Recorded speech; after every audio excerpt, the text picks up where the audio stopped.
The following presentation is brought to you by kmmedia.pro. Please visit kmmedia.pro for more information. Now stay right where you are as we present. Welcome to Positive Talk Radio, evolving ideas, one conversation at a time. Great guests, dynamic stories and interviews, plus new thoughts on a wide range of topics and concepts. I hope that you'll hang with me, Kevin McDonald, my friends, and of course, you. As together we work to understand why we are all here and what we can do to make our world a better place for all of us. To be happy, be kind, and live in peace together. Yep, that's Positive Talk Radio.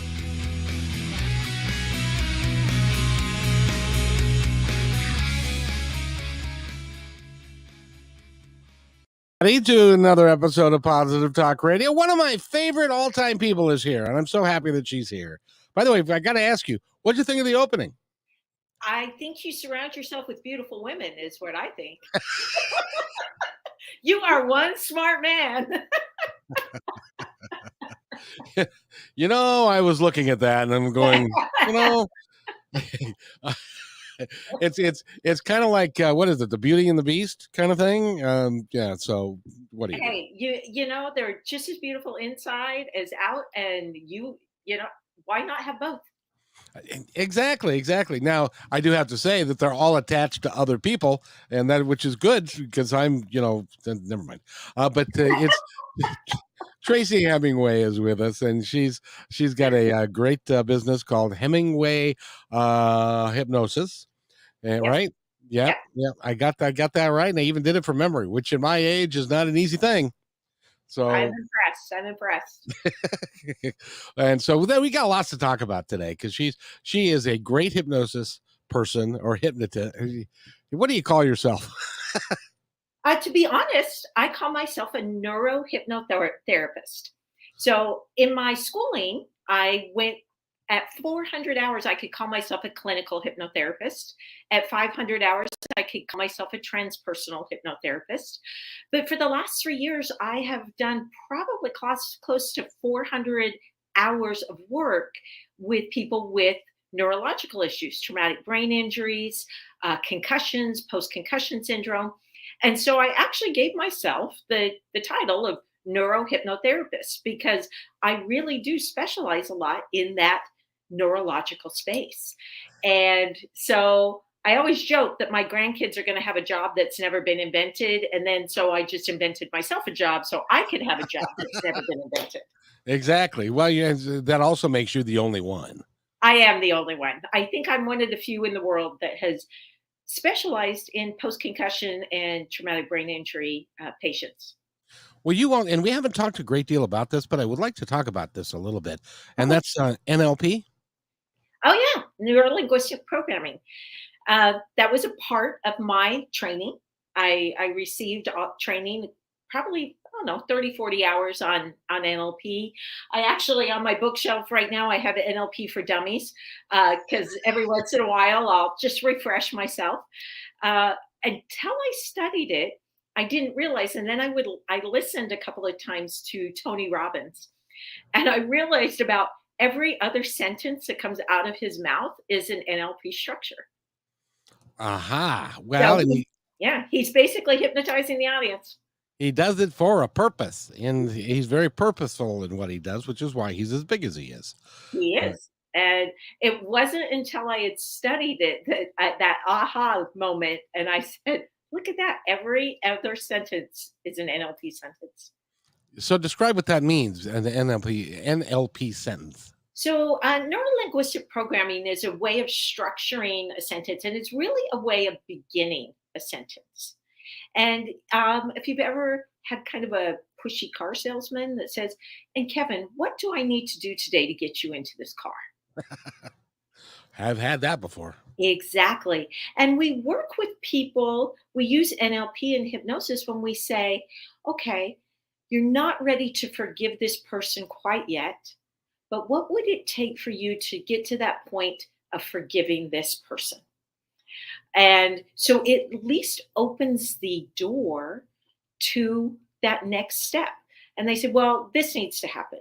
Well, a lot of times the person people need to forgive is past. They're already gone from this earth. And so there's really nothing that person can do. And so sometimes they'll say to me, well, just give me another year and then I'll get over it. And I'll say, okay, great. Well, what would it take for us to have you get over it in 6 months? Well, what would it take to get over it in 6 weeks? Well, what would it take to be over it in 6 days? Oh, a friggin' miracle. That's what it would take. But when they realize they're ready to forgive in a year, then, and this person isn't here to do any more damage, what would it take to just forgive them in the next 6 minutes? And we break it down until we get to where they say, it's more freeing for me to forgive them than to carry this weight. And it doesn't serve anybody at that point because they are, especially if they're past, Yeah. it's like they're already revisiting what they've already had to do and they're on the other side and none of that matters here. So we're carrying around something that doesn't even exist anymore. That's what's Right. so Right. frightening. But our bodies are a complete reflection of our past. And our bodies are a reflection of every meal you've ever eaten, every workout you've ever done, every injury you've ever sustained, and every illness you've ever had. An injury and illness, it is mental as well as physical, and we're carrying it in our bodies. And so when we allow ourselves to say, I'm going to let go of that, and it's just so freeing because we've been carrying it in our body. No matter what the injury was, we're carrying it with us. Now, NLP, is that the part of that protocol? Is that the tapping? No, that's EFT, emotional freedom tapping. Oh, okay. I somehow I got them intertransposed or intermixed. That's Um, okay.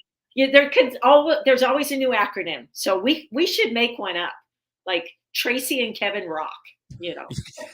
well, you know what? I have one that I wanted to talk to you about Oh, let's go. in a little bit, because I feel like it was a download from the other side and Perfect. stuff. So I want to talk about that. But first of all, Tracy Hemingway is with us, and she's been on the show before, and I just love having you here because you've got such great energy, and you must be really fun to work with, and you even put up with, we did a show, you and me and a guy who looked like me. God bless him. The two of you could be twins. Yes, indeed, but he no longer participates with me because our styles, I don't know if you've noticed, but our styles are just polar opposites and they're way different and stuff. Well, that you were the yin and yang. I did notice that. Yeah. Yes, and well, and the problem is, I like to focus on my guest and what your gifts are and what you're doing, and I don't like having somebody that talks differently and actually, I had a couple of guests on that he actually had an argument with on the air. Oh, while we were wow. talking. So, I because so I wanted first of all to apologize for that because I had somebody else that was on the air with me and she said, who's that other guy that you were with? And I said, oh, he's no longer working with me. And she said, well, that's good because at one point during the interview, I just wanted to say, why am I here? Uh, Well, he was fine. I didn't have any issue with him, and I'm pretty much a loudmouth. I grew up with 7 kids, and so I have no problem just butting in. So well, that's good. That's good because sometimes that's just what you've got to do. So now, when you're talking about the neural pathways and all of that stuff in the brain, does the tapping actually help? So when I utilize tapping, I teach it. So all hypnosis, Kevin, is self hypnosis. Uh, There's Okay. really I'm I'm kind of like the bus driver, but you're back there on the whole tour yourself. I'm just driving the bus, and all hypnosis is self hypnosis. So when I teach one of my clients tapping, half the time I just say, go on YouTube and look at this, but we're going to do a session together, just a quick session right now. So when I teach it to them, It's more to get them off the ledge, I guess is a good. I see a lot of people that are struggling with anxiety disorders and depression. And I say to them, when you feel this, so what I call the frustration threshold. When we start, frustration is a great place to start because when you're frustrated, you still feel like you're empowered to change something. Otherwise, you wouldn't be frustrated. You'd be defeated, you'd be all these things. At the frustration threshold, you still feel like you're empowered. Now, the problem is when we allow ourselves to fall, I call them into the three funnels. We have a funnel of sadness that ends in depression. We have a funnel of fear that ends in anxiety. And then we have a third funnel of anger that, believe it or not, the end of that funnel is not rage. It's actually self-destructive behavior or addictions. That is in that anger funnel. And so, what I instruct people to do is when they are in that frustration mode, before they fall in the funnel, because crawling out of a funnel is a difficult thing to do. Before you fall in the funnel, you can use tapping to change your mindset. And so I show them how to do it. I walk them through the process. We talk through it. I make them say one back to me. I do a couple of rounds with them. I have them say one back to me. And I also let them know you can't do this wrong. I think people get intimidated by it because, first of all, if you happen to go on YouTube, there's about a million videos and they're doing it at least 100 different ways. I've seen that. Yeah. Yeah. And so I explained to them, you can't do it wrong. What you are doing is you're using your mouth, your hands, your thoughts, and you are changing the direction of your thoughts, the way they're heading. And so we'll talk something through when somebody's like very frustrated with their mom. And we just say, I'm so frustrated with my mom. I'm so frustrated with my mom. I'm so frustrated. I just don't know what to do with her. And then we move our way. Mom's going to be mom. She's always going to be mom. Yeah, mom's just always going to push my buttons. Mom pushes my buttons. Mom pushes, mom's going to push my buttons, but I'm okay with that. And then we work through that cycle and we just take it a little step at a time.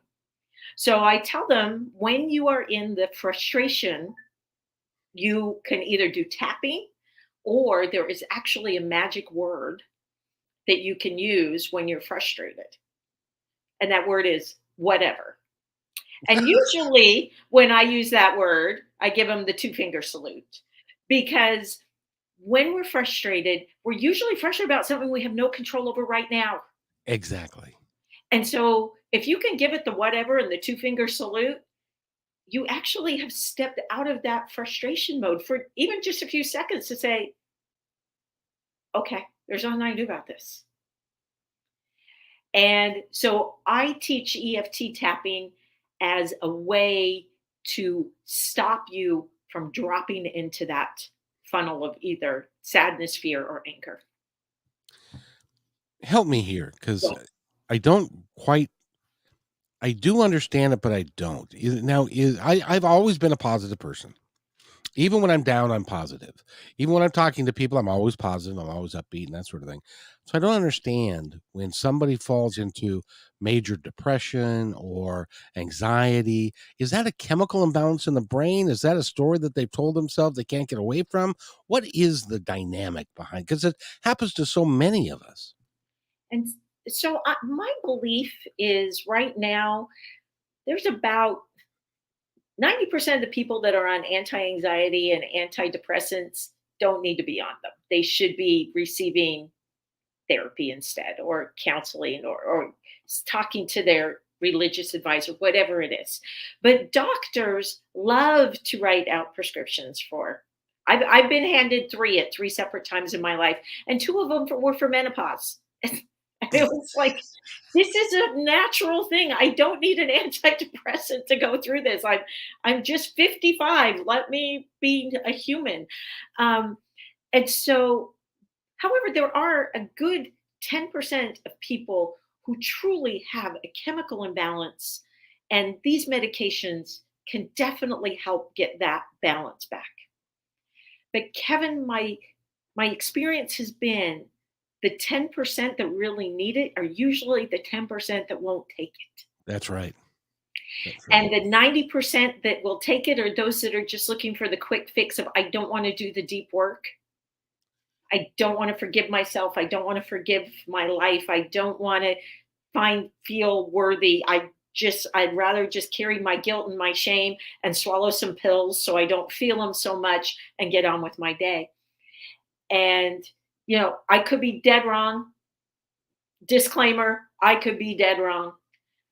But in my experience, the 10% who really do need those meds are the ones who are the most resistant to taking them.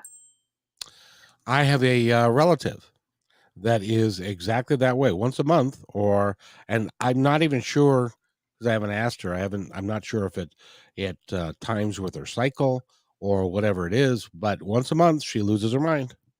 It's like she rolls over and her brain falls out of her ear, and she's like that for like 24 hours, and then she's all better, and until the next episode. And so she went to she had an episode, had a panic attack, went to the hospital. They recommended that she see a counselor, and the counselor recommended a psychiatrist. Saw the psychiatrist. The psychiatrist said, you need to be on medication.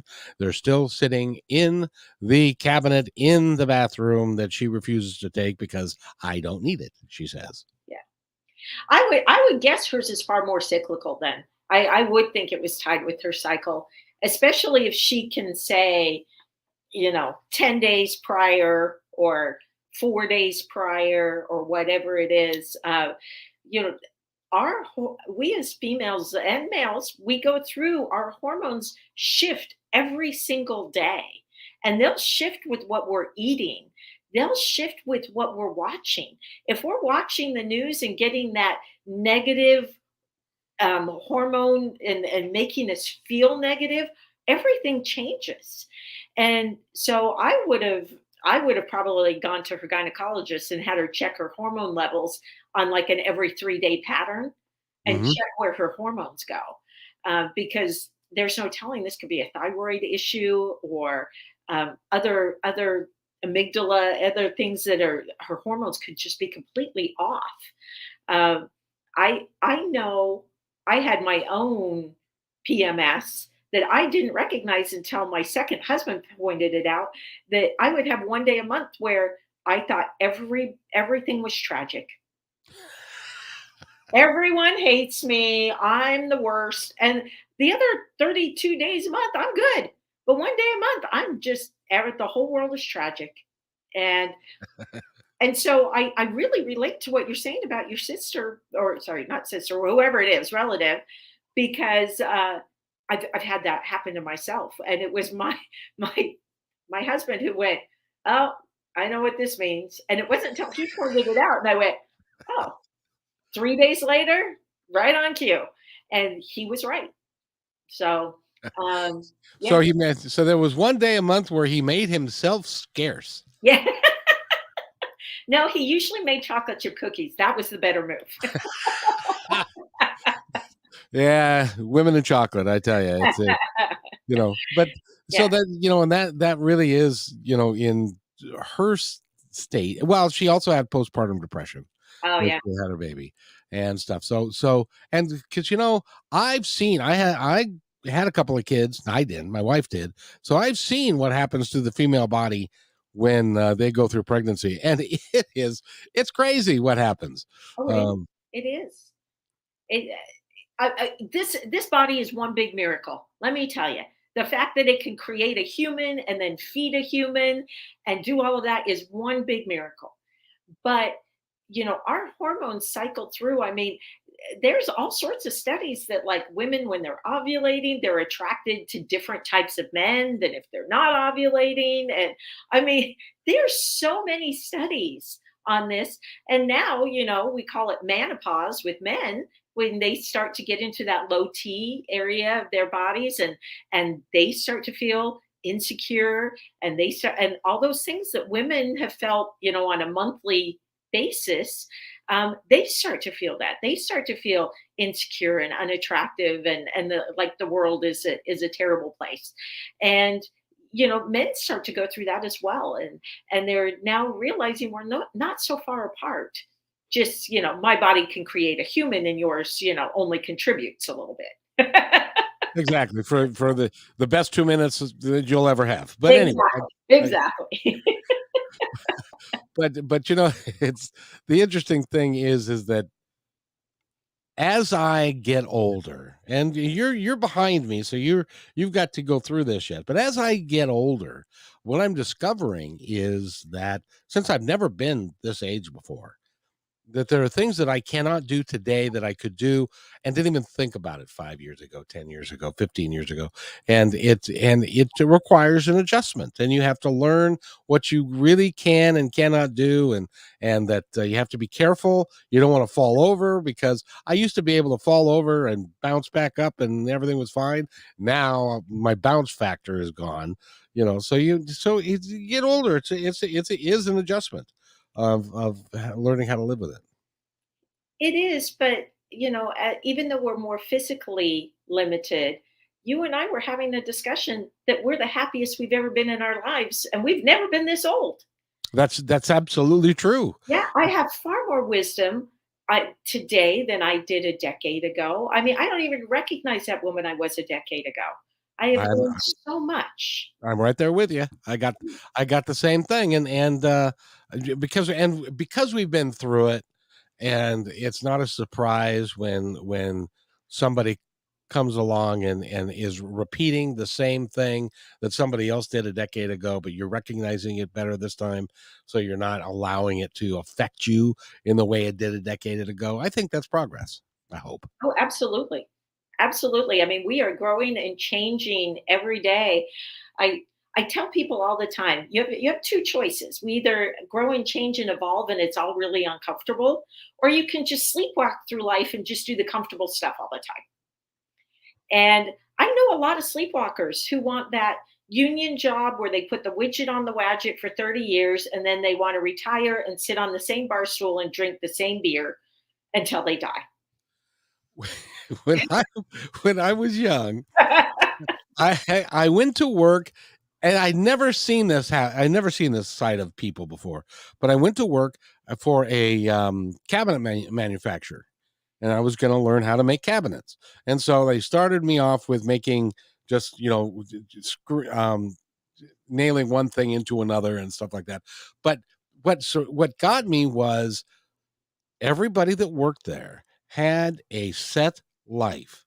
They would go to work on Monday through Thursday, and they would have lunch, and they play hearts at lunch every day. It's an ongoing thing. And then on Thursday night, they all get together and go out, get bombed, and then go to work on Friday and feel awful all day. And then they'll go out Friday night and get bombed again.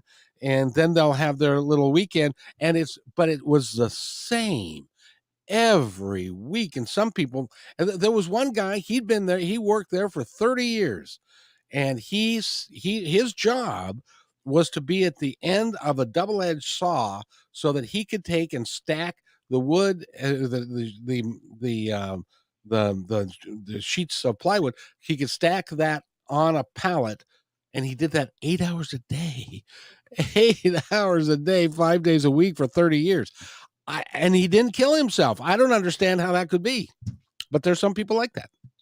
There are. And what's tough is those are the kind of jobs that are being automated and being taken out of the workforce. And unions are fighting to keep them.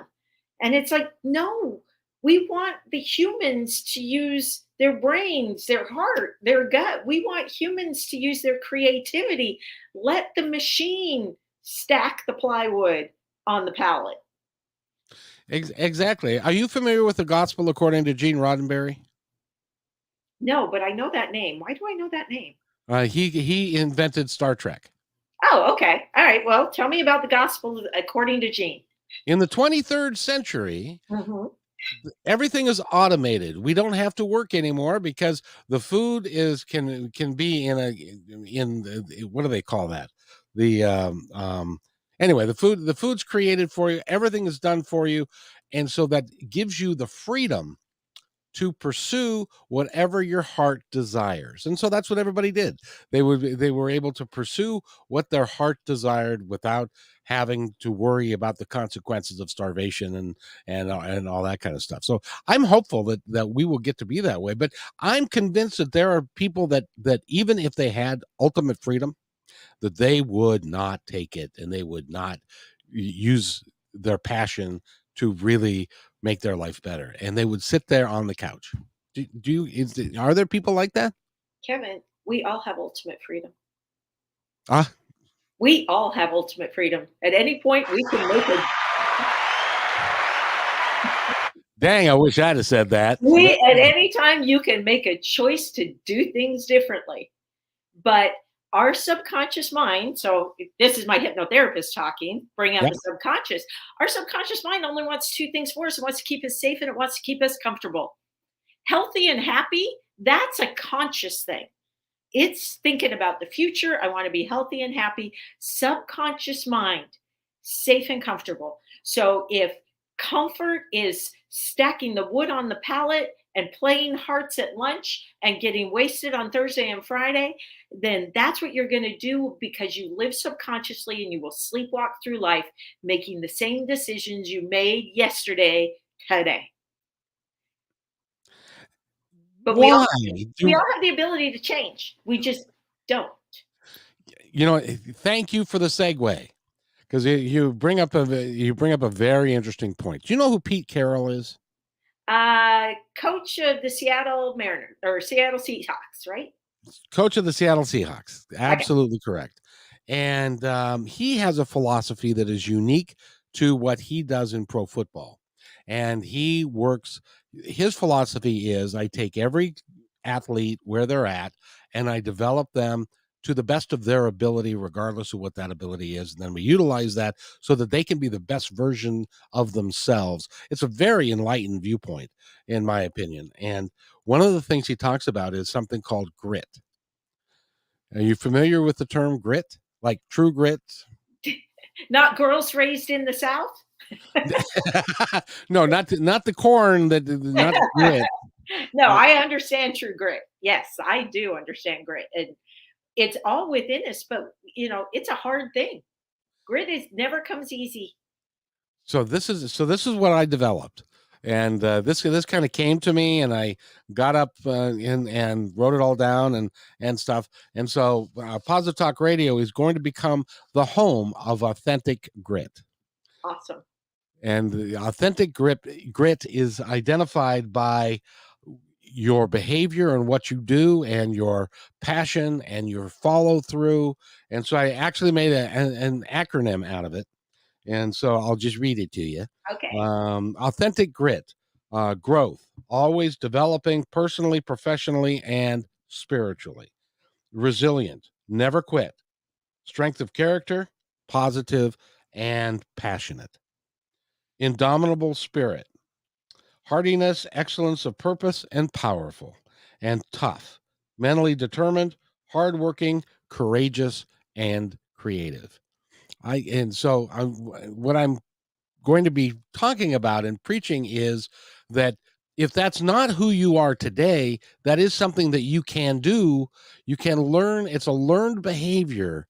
But in order to learn that behavior, you have to get rid of a lot of the other things that somebody else gave you as behavior that you've taken on as your own. And you have to create something brand new and alive. What do you think? Does it have legs?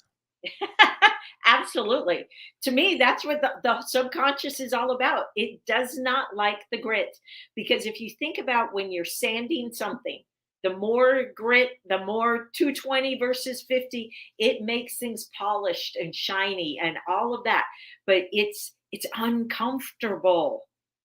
It is uncomfortable. And that is the biggest thing. Dr. Joe Dispenza, one of my favorite quotes is when you step into the river of change, it is uncomfortable.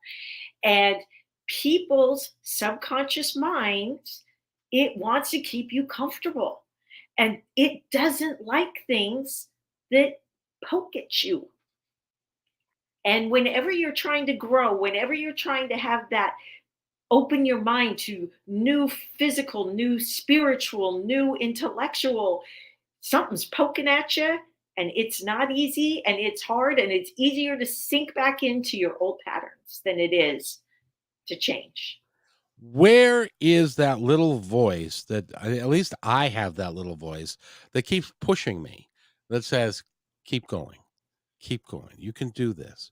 And this is how you need to follow your passion. You need to do this. You need to get up and do that podcast. You need to get up and create that video and stuff. So, what is that little voice? Okay. So I actually teach this thing. It's called the Map to Happiness. It's a class I actually teach corporations, Oh, but good, good, good, yeah, good. yeah. But so your subconscious mind, like I said, subconscious mind is over here. It wants to keep you safe and comfortable. Subconscious mind is everything of your past. It remembers everything you've ever been through, every memory. There's a saying that your subconscious mind remembers every power pole you've driven by. Okay. So subconscious mind is all bathed in the past. And it's where we spend about 95% of our day. Conscious mind is the future. It's always, you cannot do anything without thinking about it first. So you have to consciously think about it. I always say there's like consciously going to the grocery store and subconsciously going to the grocery store. When you consciously go, you take your list and your coupons and your recyclable bags and your purse. And then they're subconsciously showing up at the store and being like, what am I here for? And I use this story. One time I so subconsciously went to the grocery store, I didn't realize until I got out of the car in Florida on the hot asphalt, I forgot to wear shoes to the grocery store. So we've got conscious mind always thinking towards the future. Its goals for you is to be happy and healthy. And you got subconscious over here just stuck in the past going, just keep me safe and comfortable. And then conscious mind is future thinking, subconscious mind is past. But Kevin, that voice you're hearing is your super conscious mind. It is that soul. It is your spirit. It is your energy. It's that part of you that is not your mind, that is not your body. It's that part of you that's uniquely you. And it is present. It is that present voice. It's not the past. It's not the future. It's the one that says, get up right now and go do this. And the only way we can get in touch with that voice is, one, we have to acknowledge it exists. I think people who are so caught up in subconscious thought and a little bit of conscious, they don't even know that other voice exists. And two, you have to get present with it. And so whether you want to call it meditation or, I can't even think of the word. What is it? Contemplation. And whether you want to get there, but you can do it with just one breath. Meditation doesn't have to be 20 minutes. It can be one breath and giving that voice a name or a job, being like just one deep breath of like, what should I do now? And if you're tuned into that voice, damn it, you hear it like that. I do. You're You right. do. Yeah, I am too. And I invite my inner voice actually is a him. It's not a her. I invite him all the time to come and be present with me and what I'm doing. And it's amazing how then things happen through me instead of by my efforts or happening to me. It's being in spirit where things happen through me and the right words come, the right inspiration, the right ideas. They all come when you invite that present voice. But Kevin, you can't hear it if you're not being present. If you are so mired in your past or so mired in your future, you cannot be present and hear that voice. That's why some people don't hear it. And they don't believe it's possible. But I'm here to tell you, ladies and gentlemen, Tracy Hemingway has it exactly right. Because if you believe, if you know that voice is coming from, and I equate it like there is a telephone connection between your soul and your energy field that surrounds you. and the folks on the other side that are there to support you. And they all are working in concert together. They already know what we're trying to accomplish. We don't get to have the benefit of that view, but they do. Yeah. And so if you're open to those discussions, if as an example, I used to um when I was going to leave the house and I would forget my cell phone. I would get this little message in my head, don't forget your cell phone. And I would ignore it. And so I would leave, and then magically enough, while I was away from my cell phone, I needed it, or my son called me, and I wasn't available for it. And so now when I'm whatever it is, it's like don't forget, or don't remember this, or it's like they're there to support you. It's so. Do I need medication? I don't know, maybe some plant medicine to like open that channel up a little more. Uh, Yeah, some wild mushrooms, maybe. maybe some ayahuasca, iboga, who knows? Um, I work with a lot of people who go on those journeys and then they come to me and we integrate things together. So that was why I said that. But Oh, that's an interesting conversation. yeah, Let's finish your thought, then I'd like to talk about that. so the thing is your energy is connected to universal consciousness at all times. Yes. And there is a flow that's coming through you. And yet we take that flow. It's like the ocean is flowing in. You ever have those ideas that land on you for a second, and if you don't grab them out of the ether, exactly, you're great. You grabbed it out of the ether and you said, "This is mine. I'm going to make it real." And that's the important. So all these are flowing into you all the time. And I always look at it like a V. It's like we've got this flow coming in the top. Subconscious mind gets in there and it says, well, this fits and that doesn't fit. And let's see. And then we get down to this little end, the subconscious mind, the bottom of the V, and an ocean's flowing in, and you let one little drop come out. But when you acknowledge the ocean, you turn into a U. And so it just flows and things come through you. Like I said, that flow comes in and you're right there to say, I feel this. I know what this is. And I'm ready to move forward on this.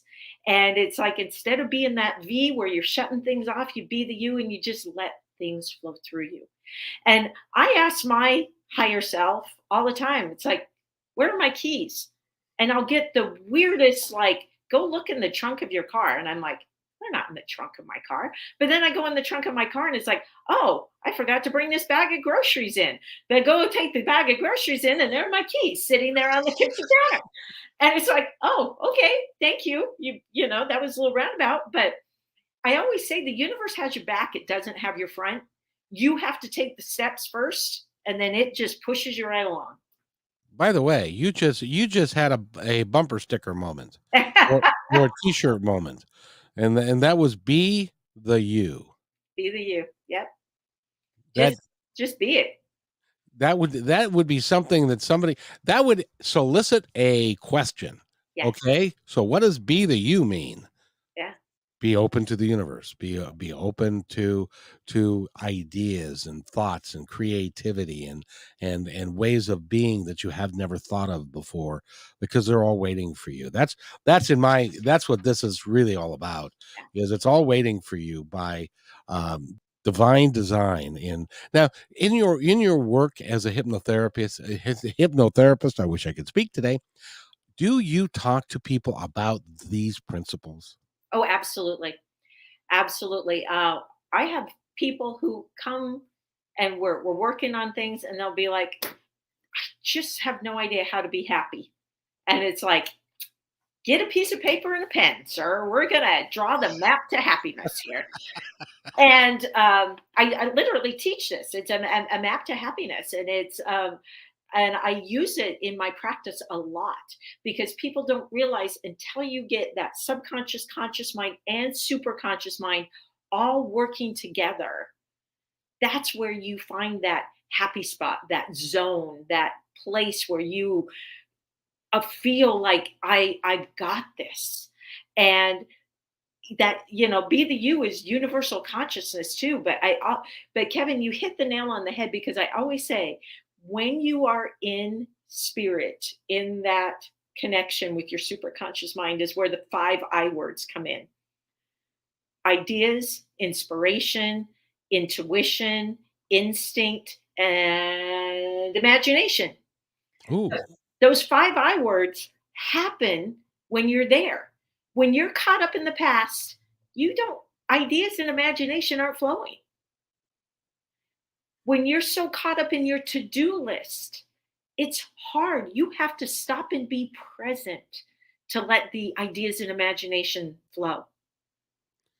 That you have said that more concisely and more easy to understand than most people I've ever had on the show. Oh, thank And I thank you for that, because it is easy you. and it's free. Yeah. Doesn't cost a thing.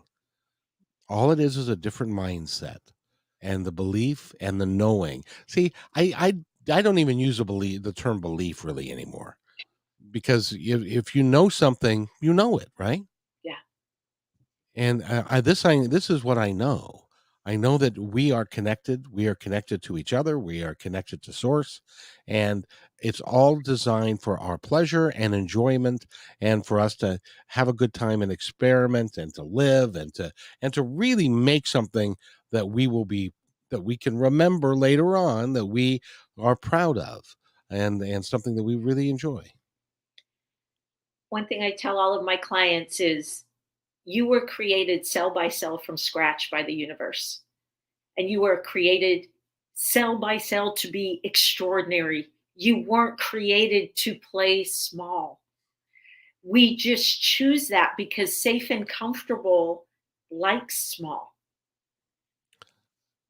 Yep. If you don't play the game, you can't lose. right? Oh, yeah. I will tell you, fear of failure is not a thing in my practice. It's always fear of success, because Yep. everybody's failed enough times. They got that down to a science. We're good at that. We're really good. But fear of success is much bigger, because, we've been told, you're getting too big for your britches there, son, or who do you think you are? And you must stay humble. And all of these things, I always say, we were raised with these Christian Judeo beliefs that happiness is bad and suffering and sacrifice is the things to be rewarded. But you cannot suffer enough to help the suffering, and you cannot sacrifice enough to help the sacrifice, the people who are suffering. You can't be sick enough to help the sick. You just can't. It's the strong that help the meek. Sorry. I trust me, I graduated from the seminary. I know my beatitudes, but the meek don't help the meek. The strong empower the meek. Yep, and that is one of the missions of being strong, Yeah. is to not be a bully, but to be compassionate and And kind, empowering. and empowering other people to be the best that they can be. Which takes me back to what, Pete Carroll's philosophy in life, and what authentic grit is empowering people to be the best that they can be. However, and you said it just now, and that is fear of success. There people in the world that are afraid of doing things like this because it's out of their comfort zone, and Every day. oh, well, you know, It is out of their comfort zone. They would listen to us talking about this, Kevin, and go, "Nope," click, yeah, because it makes them uncomfortable to think that they are capable of much more. What's that great Marianne Williamson quote of, "It's what you are capable of that will terrify you," or something, that's the scariest thing, is knowing that you are capable of everything. And that, knowing that you are capable of so many amazing things, and that you weren't put here to play small. I mean, Jesus said, "Don't put your light under a bushel," and yet we all do it. We don't want to be the one that stands out. that's You know? true. Yeah. I mean, I look at politics. Why is there no one my age, your age, Kevin, running for president? Why is it still the 80-year-olds? Why is it still, that World War II generation or whatever they are? I don't even know. Vietnam generation. Why are they? Where's our age? They don't want to be up there. They don't want to sacrifice. They don't want to do those things. And it makes me very sad that the leaders of this country, that people our age are not stepping up.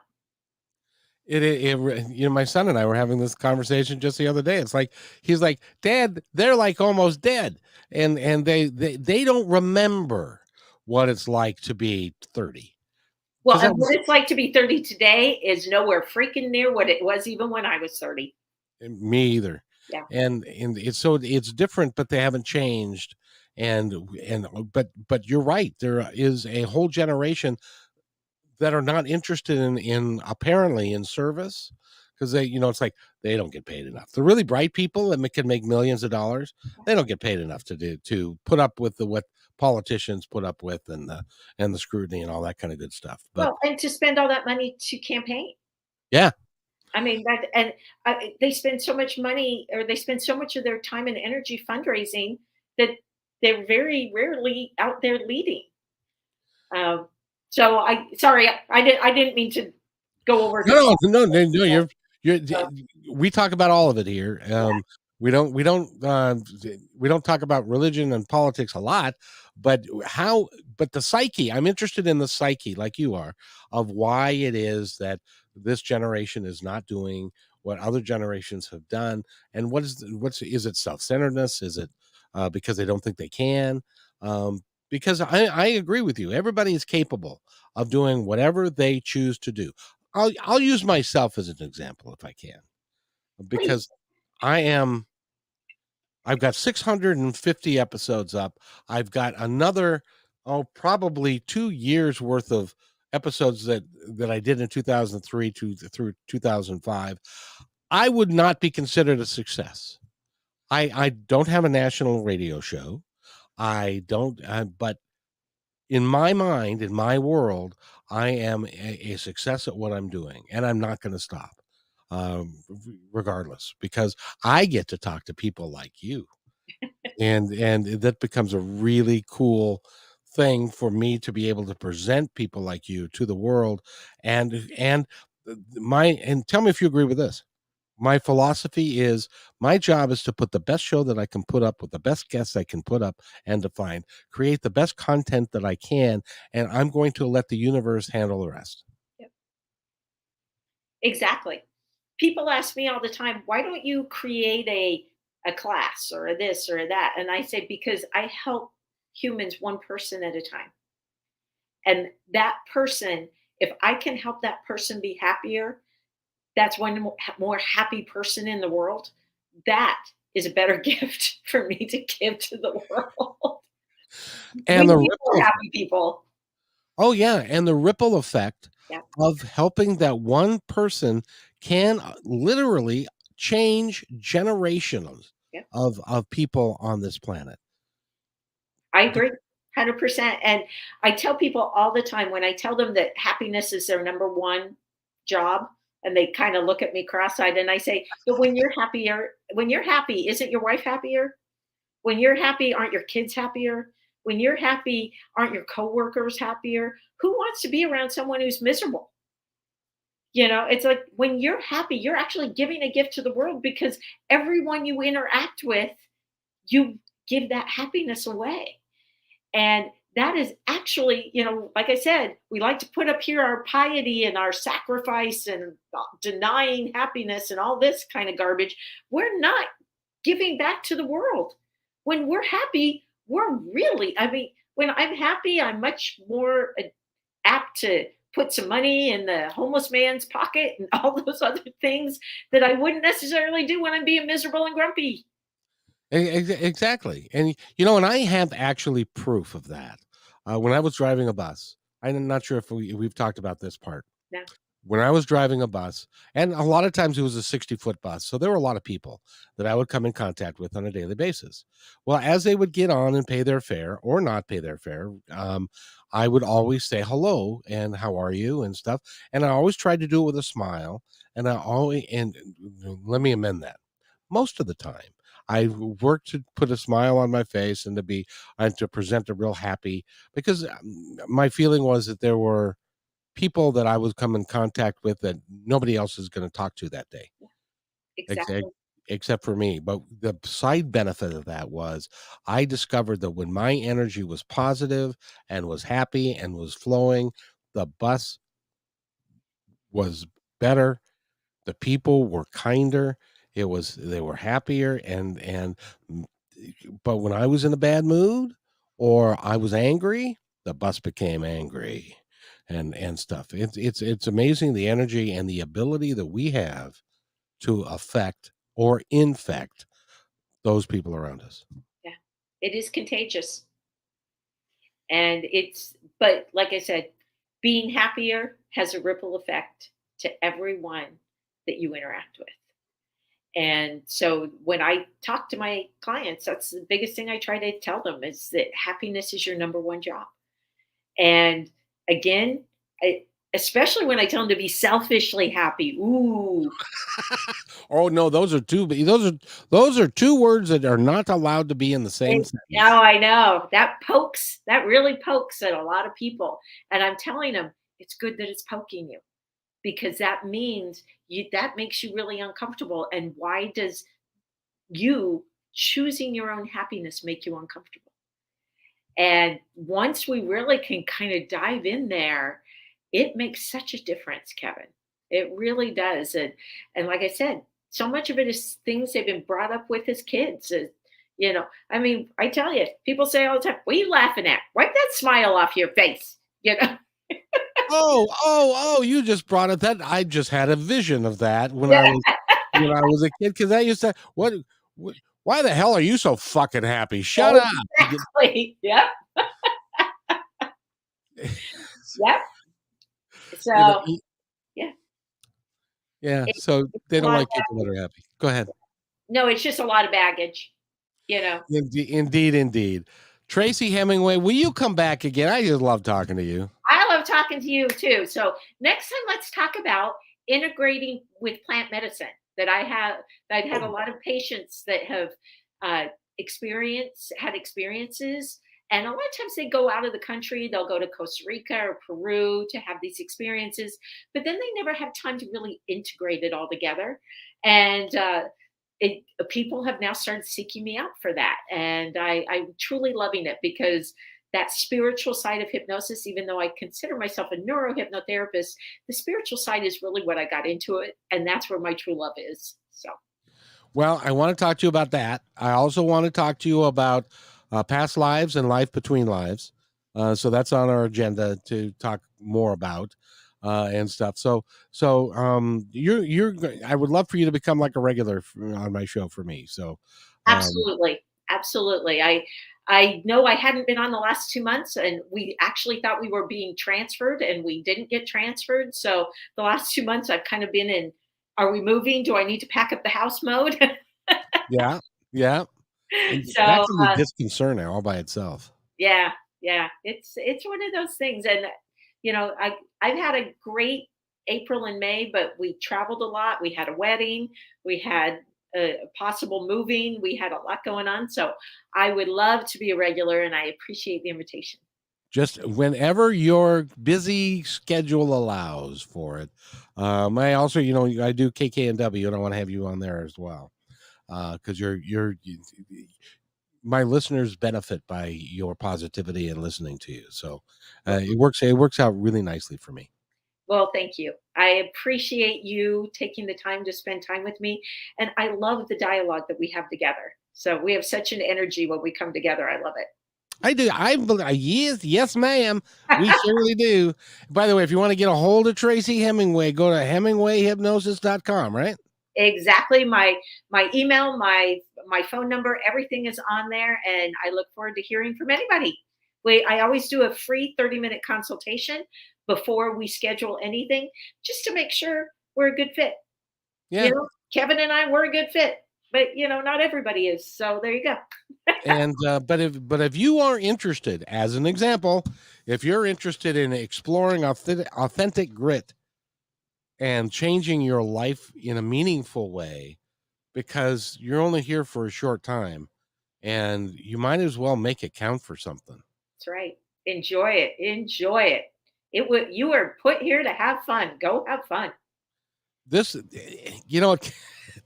this life is hard enough as it is without we making it even harder by saying, I can't be happy. I don't want to be happy. Nobody's happy. Everybody's, you might as well relax and enjoy it, because you're not getting out of alive anyway. And the positive difference you can make in people's lives around you will astound you. Exactly. Very well said. Thank you so much. I've been practicing. So, Tracy Hemingway, thank you so much for being here. I always enjoy it. I'll get the scheduling link so that you can schedule whenever. And you have a open door policy for you. Anytime you want to come on to any of the shows, you're more than welcome. I appreciate it so much. Thank you, Kevin. I got a new closing. Do you want to see it? I do. Let's start it. Let's go. Tracy Hemingway, go to Hemingway-Hypnosis.com. And thank you so much for being here. And thank you, everybody, for listening. We'll see you next time. Hey, thanks for enjoying this episode all the way to the end. Please give us a like and subscribe to this channel. This has been a production of PositiveTalkRadio.net. Please visit our website, oddly named PositiveTalkRadio.net, for more details about us and our mission, which is to provide great positive programming designed to inspire us all. I'm Kevin McDonald, and I'm proud of these shows, and I truly hope that you'll like them and share them with friends and family. So on behalf of our entire team, remember, be kind to one another, because